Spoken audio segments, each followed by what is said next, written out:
Petit tour de table rapidement avec vous, Marc Varno. Ce qui est frappant, c'est l'importance de cet incendie, ou de ces incendies. Oui, ce qui est impressionnant, alors effectivement, quand on voit des images, on voit des arbres qui brûlent, mais on ne voit pas depuis le ciel.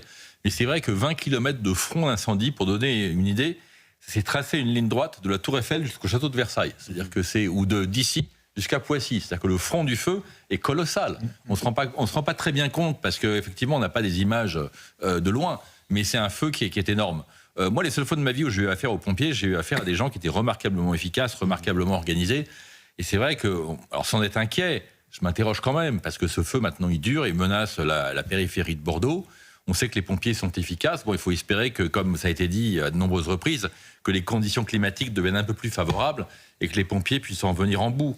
Enfin, en tout cas, il y a une chose que je retiens, c'est qu'il y a peu, pour pas dire pas, de victimes civiles, mis à part les 3 pompiers. Et ça, c'est quand même à noter, parce que si on regarde les feux de cette ampleur qui ont pu avoir lieu ailleurs, à chaque fois, vous avez des dizaines de morts. Et je crois que si on peut se féliciter d'une chose, c'est que ça a été quand même relativement bien organisé. Alors effectivement, il y a beaucoup d'évacués, mais quelque part, tant mieux, parce que ça a permis de sauver des vies. Exactement. On va continuer le tour de table, évidemment, dans quelques instants, mais priorité à nos équipes. Clément Lopez et Timothée Forget du côté du Cap Ferré. Clément Lopez, avec le masque nécessaire, est vital. Exactement, Thierry. Pour être plus précis, nous sommes aux abords de la D106 entre Claouet et le Cap Ferré. Et ici, le vent est remonté en intensité et c'était la grande crainte des pompiers. Ici, des rafales à plus de 50 km/h. Et vous le voyez sur ces images de Timothée Forget, des fumerolles, mais avec le vent qui peuvent par moments reprendre en flamme. Ici, on voit des allers-retours de camions, de pompiers incessants qui essaient de bloquer ces reprises de feu. Et le vrai danger, c'est que ce feu traverse la route pour se propager aux communes aux alentours. Ici, c'est quand même le vent, la grande inquiétude. Les températures sont beaucoup plus basses, l'hydrométrie également. Ce qu'on peut vous dire aussi, c'est qu'on a observé des pompiers se reposer, s'alterner et se reposer. On sent la fatigue qui est présente chez eux. On a pu discuter avec eux et pendant leur pause, ils nous confirmaient cela. Voilà, on parlait également, je vous le répète, mais avec le chef de ce PC qui redoutait cette reprise de vent et qui craint une soirée compliquée pour les pompiers ici. On l'imagine ô combien. Merci Clément Lopez avec Timothée Forget. Mathias Leboeuf, je me tourne vers vous. J'ai interrogé beaucoup d'élus depuis toutes ces éditions spéciales, toutes couleurs confondues. Et il y a un mot que je retiens, c'est ce mot solidarité. Et l'un de ces maires disait, mais quelles que soient les étiquettes, voilà, c'est une belle leçon. Les élus locaux se disent, on se moque des étiquettes politiques. L'important, c'est que on travaille ensemble, on s'entraide. Et ça, c'est une leçon peut-être à méditer pour ceux qui nous gouvernent, peut-être. On ne va pas rentrer dans la polémique, loin de là, mais le journaliste politique que vous êtes, ça doit vous interpeller. Effectivement, il y a une sorte d'union sacrée. Vous avez évoqué les mots de solidarité, fraternité, entraide. Heureusement qu'il n'y a pas de dissension politique et que les Français se regroupent. Et ça va être un peu pompeux de le dire comme ça, mais c'est la France qu'il s'agit de sauver. C'est une tragédie humaine, une catastrophe écologique, et donc là, il n'y a pas de place pour les désaccords. Moi, je suis assez en colère parce que pour moi, ces feux sont dus quand même beaucoup à la perte du sens de l'espace public. La forêt, c'est le patrimoine naturel de la France et il y a beaucoup de négligence, au mieux de la négligence, au pire, c'est criminel. Et on est confronté aujourd'hui à cette tragédie qui cause la mort quand même de 3 sapeurs-pompiers. J'ai en tête les photos des 2 derniers sapeurs-pompiers qu'on voit en uniforme, leur sourire, la fierté qu'ils ont à porter cet uniforme. On le voit, ils n'ont pas porté cet uniforme pour mourir, ils ont porté l'uniforme pour servir. Et moi, je trouve ça très émouvant. Encore une fois, chez moi, c'est la colère qui domine parce que 90% des feux sont d'origine humaine. Oui. Les causes du feu, c'est l'homme. on est responsable de ça. Et voilà, on jette un mégot, on fait pas gaffe, on fait un barbecue, on débroussaille un peu à la sauvage, et voilà les résultats, quoi. Et c'est dramatique.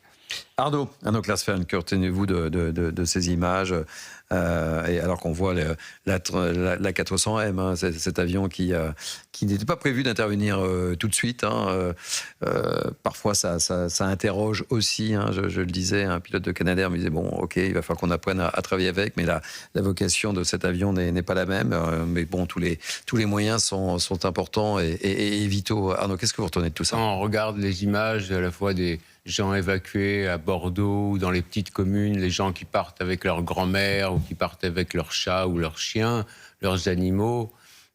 Ça rappelle les images de l'Exode, ça rappelle les images de la guerre.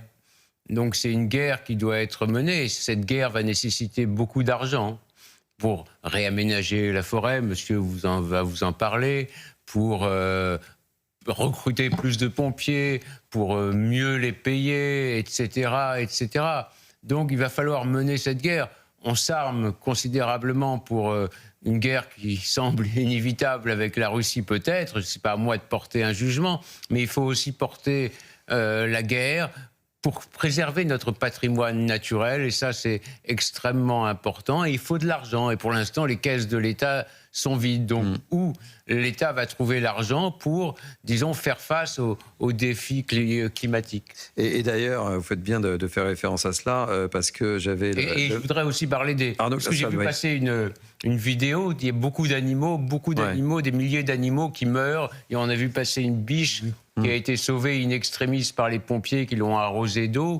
Il y a des milliers et des milliers d'animaux qui meurent, des oiseaux, des rongeurs, etc. Et c'est vraiment une tragédie. Écologique. Et vous parliez de finances, et j'avais le maire de Lacanau qui est quelqu'un que je ne connaissais pas, mais qui a beaucoup de choses à dire, et qui disait que, eh bien, on n'avait pas trop tenu compte et des enseignements de 2022, et que toutes ces petites communes... Il y a un commissariat au plan. Exactement, mais avaient investi beaucoup d'argent, et il n'y avait pas eu de retour. Hein.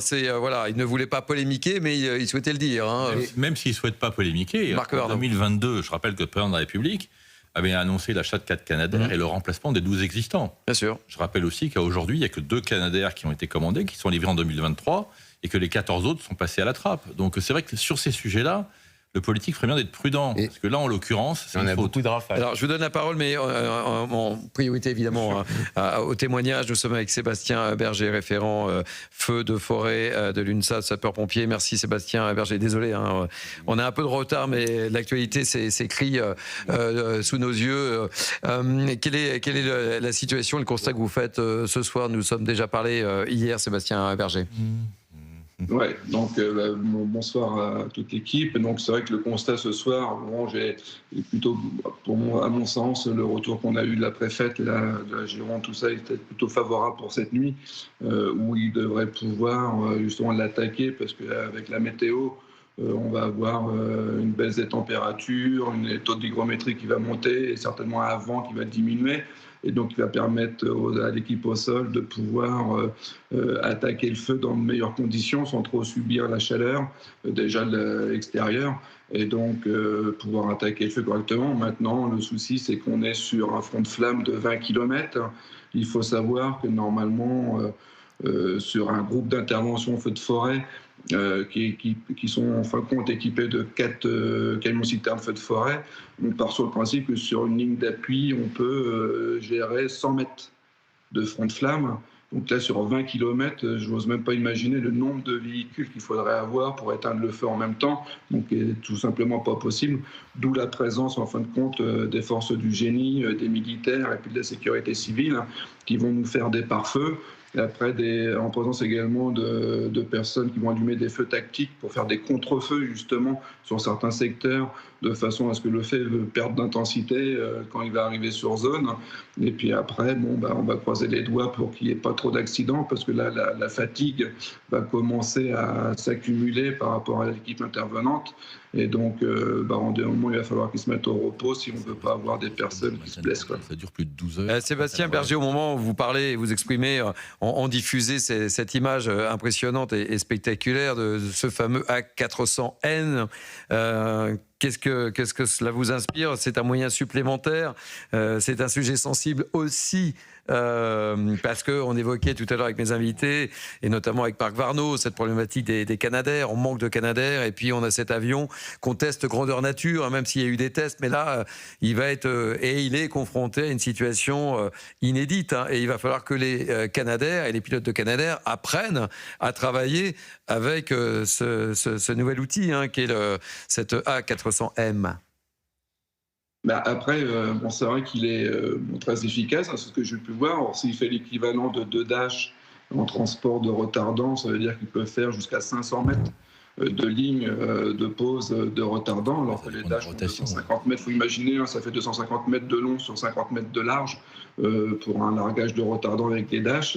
Lui, il en porte 2 fois plus, donc on va imaginer sur 500 mètres, donc il va être très efficace. Maintenant, après, moi, j'ai plus être en soutien des pilotes des Canadair et de la sécurité civile, où nous avons un gain de temps avec ce type d'avion, d'aéronef, parce que dès que vous avez un lac ou un océan à proximité, ils peuvent aller écoper. Et au niveau des retours, des rotations, ils sont vraiment plus rapides et plus efficaces. Alors que les Dash et puis le A400M, ils sont obligés d'aller se poser sur les aéroports, ce qu'on appelle aussi sur des pilicandromes, pour être réalimentés en retardant. Et ça, c'est des délais supplémentaires, parce qu'en plus, ce banc qui fait 20 tonnes, donc il faut au moins, je veux dire, 20 minutes, 20-25 minutes pour le charger. Donc voilà, il faut imaginer que par rapport à la rotation, il va être vachement plus long. Et puis aujourd'hui, je rejoins un de vos invités sur le fait que c'est sur le papier, hein, le 12 Canadair, les 8 Dash, tout ça, la promesse avait été faite de changer l'ensemble de la flotte. Et je reviendrai, je le cite à chaque fois que je passe dans les émissions, hein, c'est que vendredi, justement hier, on n'avait que 5 Canadair qui étaient disponibles sur les 12, en sachant qu'il y en a un qui est en réparation, et que par rapport à des maintenances obligatoires sur ce type d'avion, il y en avait 6 qui étaient cloués au sol, et donc on n'avait que 5 Canadair sur l'ensemble du territoire français, qui fait vraiment très peu par rapport à la gestion de ces différents départs de feu. Et en sachant que les Canadair, je le précise aussi, sont vraiment utilisés sur des feux naissants pour faire des attaques massives, comme on appelle, de façon à ce que le feu évite de trop se propager. Et donc, s'il y a eu des soucis d'évolution du feu, c'est qu'en dernier, je pense qu'on a eu aussi un manque de moyens aériens. Dernière question, réponse rapide, Sébastien Berger, parce que je sais que votre temps est important. Quelles sont les remontées que vous avez de vos collègues qui sont sur le terrain aujourd'hui ? Ils sont très impressionnés par rapport à l'ampleur du sinistre. Et puis bon, on a des collègues qui sont partis avec des véhicules pour des feux urbains et qui se retrouvent au final à faire des lignes d'appui, c'est-à-dire à prendre la place de camions-citernes feux de forêt, parce qu'il n'y a pas assez de véhicules.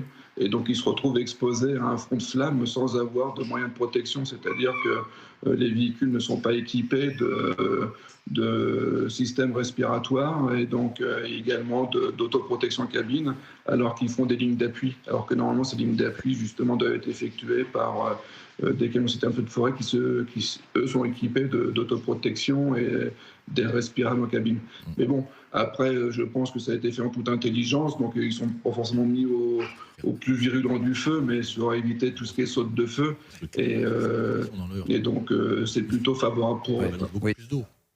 Et justement, au moment où vous parliez, pour qu'on mesure bien la mission qui est la vôtre, hein, juste au-dessus de vous, on diffusait des images à l'intérieur d'un camion de pompiers, avec ces images très, très spectaculaires, parce que c'est ça la réalité, et c'est important de la montrer, cette réalité, hein, des flammes de part et d'autre, de la fumée, évidemment, et on sait que cette fumée est toxique, hein. J'avais un médecin tout à l'heure qui me le disait, et vous êtes confrontés à ça, et ce sont les soldats du feu qui sont les premiers concernés, hein, par ces flammes et par ces fumées. Merci d'avoir témoigné, Sébastien Berger, sur Europe 1 et sur CNews. Marc Warneau, vous vouliez rajouter quelque chose ? Non, c'était juste un détail. Il faut faire attention aux capacités que l'on annonce pour les différents avions, parce que vous voyez, l'A400M, on dit qu'il a 20 tonnes, il embarque 20 tonnes, et que le Canadair, c'est 6 tonnes. La réalité, c'est que le Canadair, lui, fait 5 rotations ou 4 à confirmer par heure. Donc en réalité, là où le gros porteur 401 a besoin de se poser, de recharger, de redécoller, etc., le Canadair, lui suffit d'un plan d'eau. Donc c'est pour ça que le Canadair il n'est pas forcément remplaçable par ce type d'avion. Bien sûr. Et C'est pas le même produit non plus. Hein. C'est pas le même produit non plus, Christian Pinaudot. On va prendre la direction de Beauvau. On va retrouver Jean Delacoste et Antoine Durand. Quelles sont les dernières informations du côté de Beauvau, Jean Delacoste, ce soir ? Alors bonsoir Thierry, oui, à Beauvau se tient en ce moment une cellule de crise interministérielle qui réunit, qui réitère celle d'hier soir et qui réunit les mêmes ministres de l'Intérieur, des Armées, Santé, Transport, Environnement. Donc branle-bas de combat du côté du gouvernement. Une première réunion s'était tenue ce matin à Beauvau que nous avions suivi où le ministre de l'Intérieur, Laurent Nunez, avait donné un bilan sur l'évolution des feux cette nuit et aussi sur les forces en présence. On peut vous rappeler ces chiffres de l'investissement des moyens de l'État aujourd'hui, surtout dans le sud-ouest. Ils ont évoqué différents incendies, mais les moyens se concentrent sur le sud-ouest. On parle notamment dans les Landes de près de 550 policiers, de sapeurs-pompiers, engagés sur le terrain, de 4 Canadair, 2 avions bombardiers d'eau. En Gironde aussi, les forces mobilisées sont importantes. 750 pompiers, 18 moyens aériens, notamment des moyens européens. Donc on voit toute la coopération, les moyens européens qui sont envoyés pour aider face à cette situation extraordinaire. Le premier vol A400M, dont vous avez pu voir les images cet après-midi, a été aussi réalisé cet après-midi. Il a largué des produits retardants sur la lisière du feu pour empêcher son développement vers la métropole de Bordeaux. Et le travail de toutes ces forces-là, même des forces armées qui sont mobilisées. Catherine Vautrin a parlé de 1500 militaires mobilisés aujourd'hui. Leur travail, c'est de travailler pour éviter que le feu dépasse la lisière sur laquelle ils auront réalisé des tranchées ou des feux tactiques pour atteindre la métropole bordelaise, puisque le vent s'est levé cet après-midi d'ouest en est, et on redoute une progression vers l'est. Donc cette réunion interministérielle de crise en ce moment à Beauvau, nous n'en avons pas encore les résultats, et on verra ce qui sera décidé, si d'autres évacuations notamment seront décidées, si la situation peut être supposée d'empirer ces derniers temps. Jean Delacoste avec Antoine Durand, et vous le savez, Jean Delacoste, si vous avez des informations, évidemment, vous nous appelez tout de suite et vous contactez Arthur Bastide et on vous prend évidemment en direct sur cette émission spéciale sur CNews et sur Europe 1. Vous suivez ça avec une grande attention puisque nous parlions de ce fameux avion, la 400M. Nous sommes avec Michel Chevalet, notre spécialiste scientifique. Merci Michel. Il y a débat autour de cet avion. Il y a débat ou il n'y a pas débat? Je dis aux auditeurs d'Europe 1 qui n'ont pas la chance de voir votre image, mais vous tournez la tête. Il y a débat ou il n'y a pas débat sur l'utilité de l'avion, Michel? Non, mais arrêtons de créer de faux débats. Il y a deux problèmes. La 400M, c'est pas un bombardier d'eau, c'est pour les retardants. Voilà, parce qu'il peut pas, il n'a pas les possibilités, etc. Donc, il n'y a pas de compatibilité. Et puis, d'autre part, la 400M, lui, c'est un très gros porteur, donc il peut pas aller paper, il peut pas voler de nuit, etc. Donc c'est pas compatible. Ce sont deux outils. Et la priorité, c'est d'abord les Canadair pour l'extinction des feux, et pour prévenir les feux et les bloquer, c'est le Dash, et puis surtout la 400M, parce que c'est un gros porteur, mais qui a l'avantage, faut faire très attention. Les Dash, c'est simplement 10 tonnes, c'est déjà pas mal, c'est un avion civil, mais il est beaucoup moins cher à l'entretien et à l'exploitation que la 400M, qui est un gros porteur militaire. Il faut faire très attention. 100 millions le bal d'avion là. J'avais Michel Polaco, que vous connaissez bien, expert aéronautique, qui disait, il n'était pas critique, en disant, c'est un moyen en plus, d'accord, mais c'est vrai que il eût été mieux ou souhaitable qu'il y ait davantage de Canadair, sans revenir sur la polémique, et que en fait on le teste grandeur nature. Et j'avais également un pilote de Canadair qui me disait il va falloir qu'on apprenne à travailler avec cet avion, et c'est un test grandeur nature, évidemment. Voilà, il faut bien comprendre ce qui vient de se passer, dans lequel vous avez les images, qui étaient je suivais ça en direct, c'était à 17h06 quand on a eu ce largage. Attendez, c'est un vol d'entraînement. C'est la première fois, et il paraît que c'est une première mondiale, un avion militaire est transformé en bombardier d'eau, entre guillemets.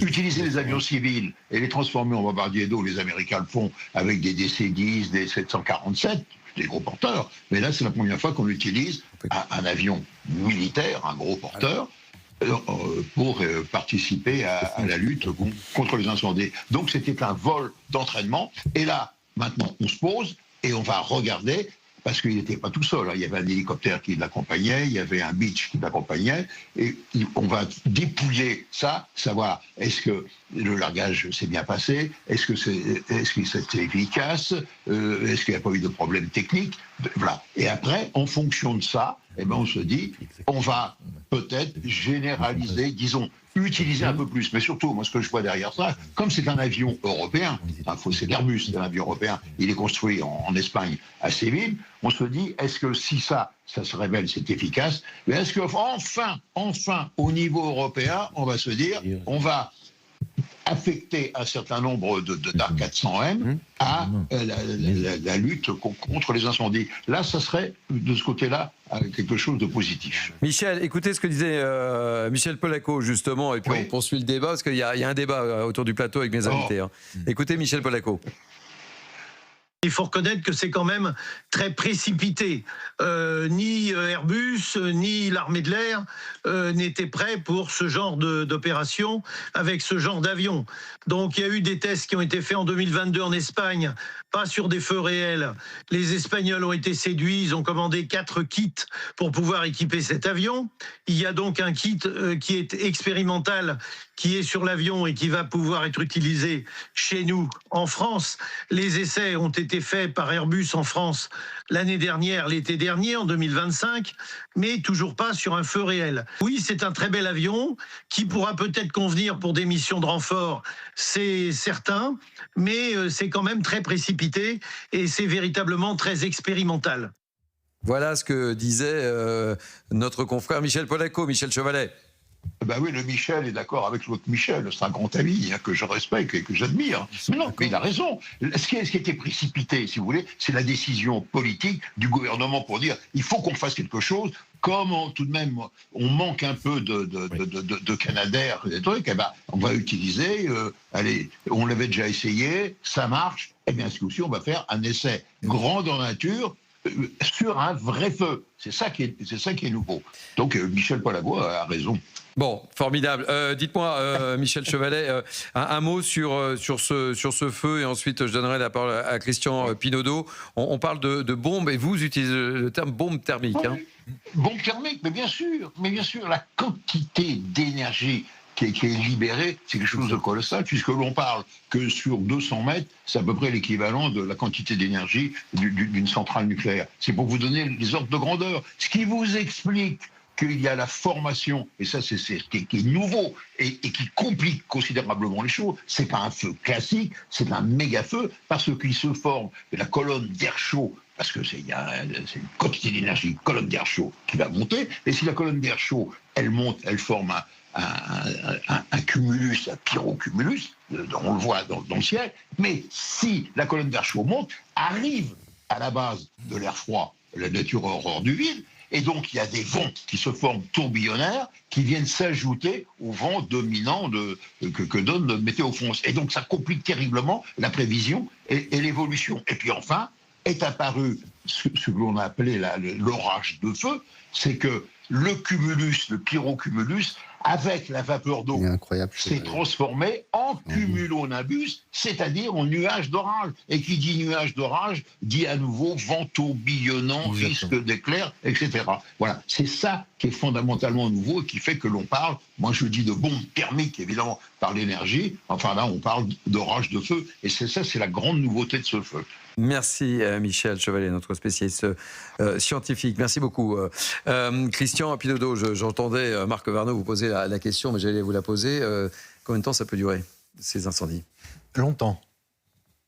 Longtemps, parce que la situation est telle aujourd'hui, avec un front de 20 km, une bombe thermique, parce que l'expression est parfaitement exacte, si le vent ne tombe pas, on est très très mal. Le problème, c'est le vent. Et avec pyrocumulus, je vous signale que déjà dans pyro, il y a feu. Donc c'est un nuage de feu. Son nom même désigne le problème, si j'ose dire. Et alors, dans ma précédente intervention, j'en étais arrivé à demander mais pourquoi, devant un système aussi bien développé de DFCI, qui est sur le massif des Landes de Gascogne, où tous les propriétaires forestiers payent, ce qui est On vulgarise DFCI. Défense des forêts contre l'incendie, c'est-à-dire que c'est pas la lutte des pompiers, c'est la mise en défense de la forêt, c'est-à-dire la prévention, ce dont je m'occupe.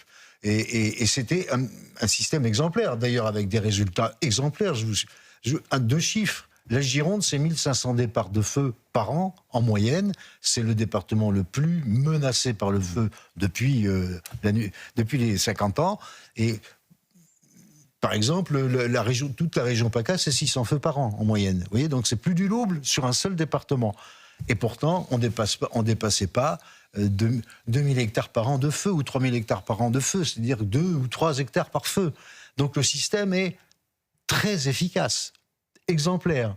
Là, on s'est pris une bombe, comme a dit Michel Chevalet. Michel Chevalet, on s'est pris une bombe et elle est encore active à cause du vent. Et tant que le vent ne baissera pas, on n'y arrivera pas. Et c'est terrible parce qu'on a le sentiment que ce feu joue avec les soldats du feu, justement. Hein. Ah, ben oui, il a la mauvaise idée de tourbillonner. Et alors, ce qui est intéressant, c'est que le génie est au travail, c'est-à-dire qu'il va faire des coupe-feu. Et vous avez entendu parler aussi de déboisement. Alors, c'est-à-dire que là, on l'a déjà fait en 2022, c'est-à-dire que les propriétaires forestiers acceptent. Perdre sa maison, c'est douloureux, hein, mais l'année prochaine, on peut la rebâtir. Perdre de la forêt qui brûle, il faut du temps. C'est 40 ans. Et accepter, en plus, de couper des arbres, des rangées d'arbres pour faire des coupe-feux, c'est un coût aussi. C'est une vraie décision. Exactement. Quand même, hein. Il faudra réaménager certaines forêts. Un enclasferme. Bien sûr, bien sûr. Alors, donc le génie va faire des coupe-feux comme ça, très larges, pour pouvoir... Mais ils n'existent pas déjà? Alors, très peu. Mathias Leboeuf, je crois qu'ils parce que justement, indépendamment des problématiques de moyens canadaires, pas canadaires, il y a la gestion de la forêt, la gestion technique de la forêt. Oui. Moi, je vous ai écouté tout à l'heure dire qu'il y avait 32 000 kilomètres de pistes. 42 000, donc ça paraît énorme. Et il n'y a pas de ligne coupe-feu. Je vous explique en 2 mots. La stratégie de défense des forêts contre l'incendie, ça a été de multiplier la capacité d'accès. Parce qu'on s'est rendu compte très vite que des grands pare-feux, avec les sautes de feu qui font jusqu'à 1 km, vous pouvez faire des pare-feux de 100 mètres de large, hop, ça reprend derrière. Donc, un pare-feu, c'est de la surface. Bien sûr. Donc, il n'y a pas beaucoup de volontaires pour accepter que ça se fasse chez soi. Ça, c'est un autre sujet, mais pas négligeable. Donc, on a choisi de faire des pare-feux, bien sûr, mais surtout l'accès le plus rapide possible au départ du feu. C'est ça le plus pertinent. Marc Vano, une question rapide parce que nous avons un invité qui nous attend. Je me pose, c'est un peu comme dans les opérations de maintien de l'ordre. Arrive un moment, on maintient de l'ordre 12 heures, 24 heures au maximum. Il y a un énorme problème parce que les personnels sont épuisés. Là, on voit les pompiers à l'œuvre maintenant depuis des jours. Bien sûr. Une des questions légitimes qu'on peut se poser, c'est qu'est-ce qui va se passer d'ici 24-48 heures? Ces pompiers vont être épuisés. Ils le sont déjà en plus. Ils le sont déjà en plus. Ils le sont. En fait, il y a une rotation. Ça se voit. Il y a eu une centaine de sapeurs-pompiers parisiens qui sont arrivés aujourd'hui. Il y a une rotation parce que quand on dit qu'il y a 1400 pompiers, c'est pas 1400 pompiers qui sont au feu, c'est 1400 pompiers. Avec aussi la réserve, et il y en a qui se reposent pendant qu'ils sont au feu, vous voyez, donc il y a une rotation. Ils savent gérer ça, les pompiers. Allez, pardonnez-moi Mathias, mais nous sommes avec Marc Rolland, qui patiente, qui suit nos débats, qui est capitaine de gendarmerie, rédacteur pour la Voix du gendarme. Merci Marc Rolland, pardonnez-moi, hein. Je sais que vous attendez depuis quelques instants. Ce qui est important, je voulais vous avoir, parce que c'est les évacuations qui se sont parfaitement bien déroulées, c'est-à-dire que tout a été bien organisé. Et ça, c'est important de le rappeler et de le signaler. Hein. Remarquable. Oui, ben figurez-vous que pendant le temps d'attente, j'ai eu quand même un certain nombre d'appels téléphoniques de camarades gendarmes en activité ou en vacances, mais également d'élus municipaux qui se félicitaient de la parfaite coordination des moyens liés aux évacuations. Et je voudrais juste rappeler que dans le cas présent, ça, c'est une technique. La gendarmerie sait répondre présent, mais elle est aussi victime des incendies, puisque de tête, 3 unités territoriales sont évacuées, les unités opérationnelles ainsi que les familles qui y logent en caserne. Et je pense à mes camarades de Arès, de Lège, Cap-Ferret, également de Andernos, des casernes qui ont été évacuées pour des raisons liées au contexte que nous connaissons. Et il y a une forte mobilisation, je ne cesse de le rappeler, le rôle primordial des élus locaux, de tous ces maires que nous avons reçus sur Europe 1 et sur CNews, qui ont anticipé aussi les choses. Parce que parfois, c'est vrai, il y a un peu de lourdeur administrative dans tout ça, et ils ont été, je dirais, facilitateurs dans tout cela. Oui, et mes camarades gendarmes me disaient que lorsqu'ils faisaient du porte-à-porte pour annoncer l'ordre d'évacuation, ils étaient toujours accompagnés par un ou plusieurs élus, des élus qui connaissent bien leur population, qui connaissent bien leur territoire et qui sont capables, effectivement, avec les mots, avec l'intelligence de la situation, de convaincre les quelques récalcitrants. Ce qui est terrible aussi, c'est qu'on dénombre. Heureusement, il n'y a pas de victimes civiles. On a toujours une pensée pour ces 3 sapeurs-pompiers qui ont trouvé la mort à travers ces incendies, et dont 2 en Gironde.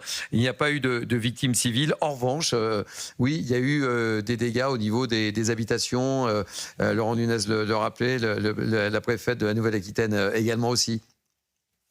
Oui, alors pour le volet incendie, dégradation des habitations, cela relève de la responsabilité des sapeurs-pompiers et de la protection civile. La gendarmerie, elle, est surtout engagée pour accompagner les évacuations, pour sécuriser les axes routiers, pour éviter les accidents, le suraccident, mais également pour contrôler les zones évacuées afin d'éviter ce qu'on pense tous, les pillages, les cambriolages. Et en cela, effectivement, une présence marquée à la fois pour dissuader, contrôler et, le cas échéant, interpeller. Et ce qui est important de rappeler, Marc Rolland, c'est que comme les choses ont été parfaitement bien organisées, il n'y a pas eu de mouvement de panique, de l'inquiétude évidemment, et que l'on mesure quand on reçoit un appel sur son téléphone portable en vous demandant d'évacuer, vous pensez à prendre vos petites affaires rapidement et en urgence, mais il n'y a pas eu de panique, et tous les témoignages qu'on a pu recueillir, c'est un peu ça, de l'inquiétude oui, mais pas de panique.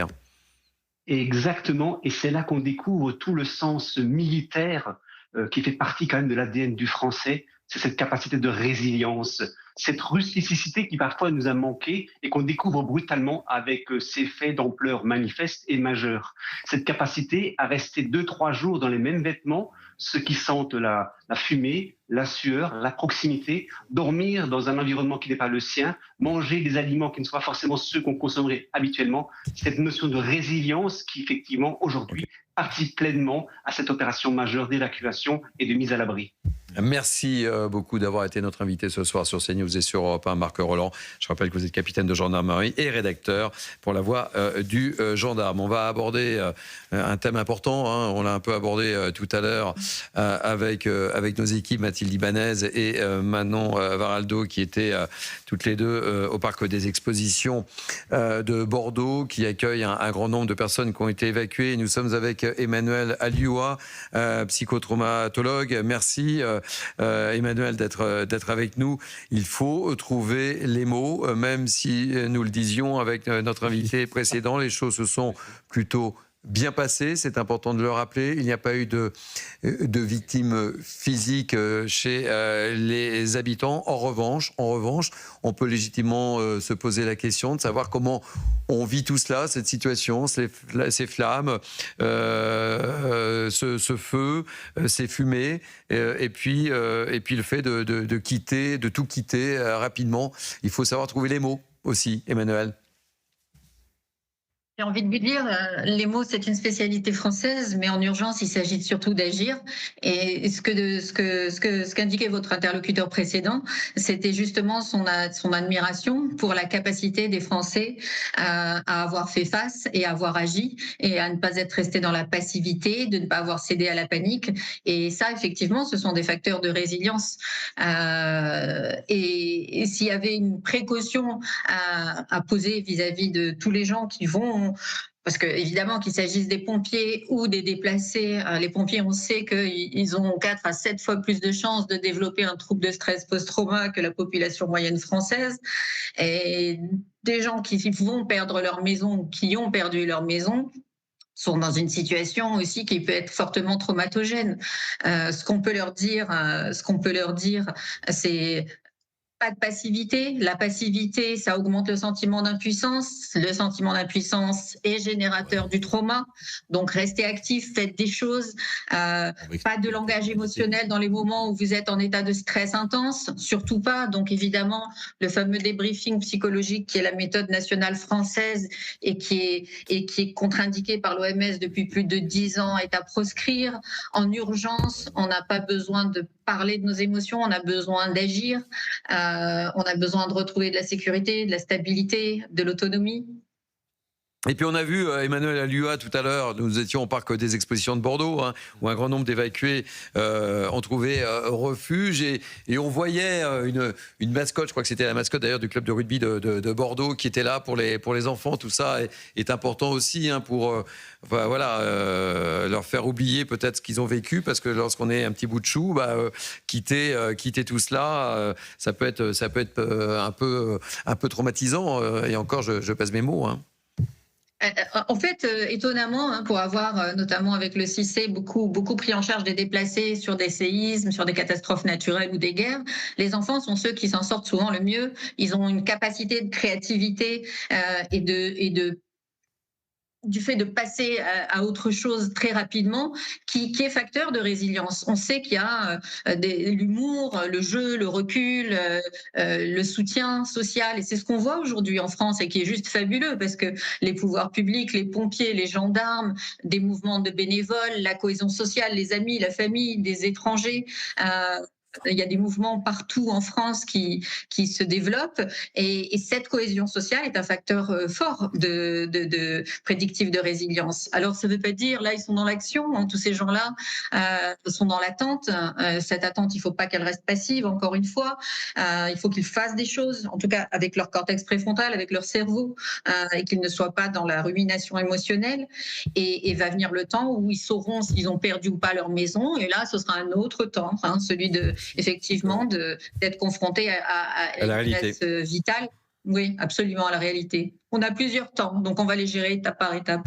Merci pour cet éclairage, Emmanuel Alluat. Je rappelle que vous êtes psychotraumatologue et c'est important d'avoir votre regard. Vous vouliez réagir, Marc Varnaud ? Réagir, non, peut-être, mais moi j'ai été élu et j'ai eu, dans le cadre de mes fonctions à l'époque, à gérer des incendies en ville. Et j'ai été extrêmement impressionné par, d'une part, l'organisation des pompiers. Merci, madame. Paris, qui sont militaires et très organisés, et également par les systèmes qui existaient au sein de la commune et dans toutes les communes de France, qui permettent justement d'accueillir au pied levé des gens qui sont déplacés. Parce que lorsque vous avez un immeuble qui brûle et que vous avez 150 personnes dans la rue à 1h du matin, il faut bien faire quelque chose. Bien sûr. Ces systèmes sont bien organisés et fonctionnent bien. Ce que l'on voit là à Bordeaux, c'est exactement ça. C'est-à-dire que la ville de Bordeaux a activé les plans, justement, des centres d'accueil, et automatiquement, on appelle des médecins, des psychiatres, on fait appel aux organisations caritatives, oui, etc. Et ça marche bien. Et c'est important. Mon père a toujours dit, la France tient grâce à ses préfets et à ses ambassadeurs. Voilà. Arnaud Klasfeld,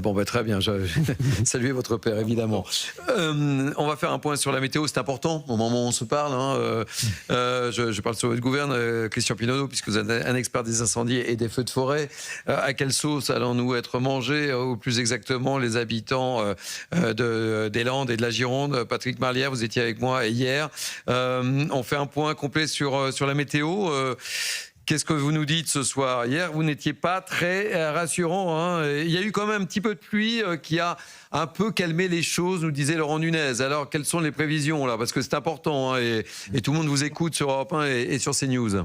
Alors, pour les pluies, en tout cas sur les départements du sud-ouest, c'est une accalmie. Donc, il n'y a plus d'averses ni d'orages en vue. On regarde sur les radars météo, c'est vraiment des phénomènes très localisés et pas de grande importance, un peu comme ce qui s'est passé au cours de la nuit dernière. Donc, ce ne sont pas ces précipitations sous forme d'averses ou d'orages qui vont avoir un impact sur ce qui est en train de se passer. En revanche, c'est beaucoup plus important autour de la Méditerranée et notamment actuellement, on a eu des records de pluie sur le département.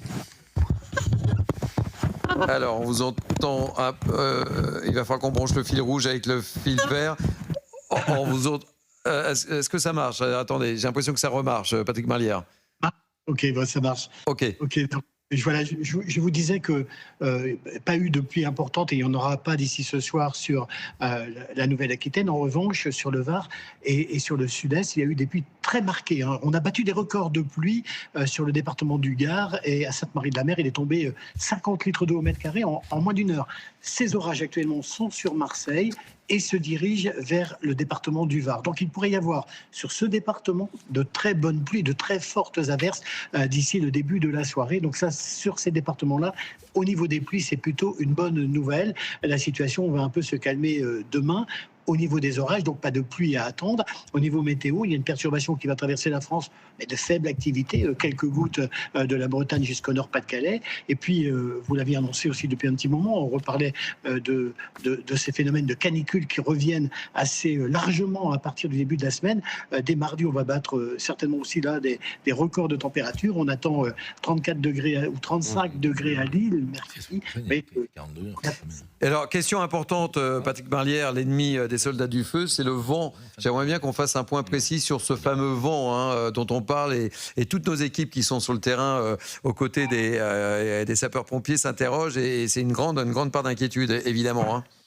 Alors, le vent, de façon régulière, c'est pas ce vent régulier qui est le plus perturbant. C'est celui qui est formé, vous l'avez évoqué et expliqué en détail, notamment avec Michel Chevalet, les vents qui sont associés à ces pyrocumulonimbus, qui perturbent un peu toute la situation, parce que ce type de phénomène produit très localement, et c'est le cas au sud de Bordeaux, des changements de direction de vent en permanence. C'est-à-dire que régulièrement, les vents vont changer d'orientation, ce qui rend compliqué l'intervention localement des sapeurs-pompiers. Donc voilà un peu la situation. Il y a aussi un léger renforcement des vents en tout début de soirée, à partir de 20h, sur Bordeaux justement, entre 20h et 22h. Ensuite, les vents vont se calmer au cours de la nuit.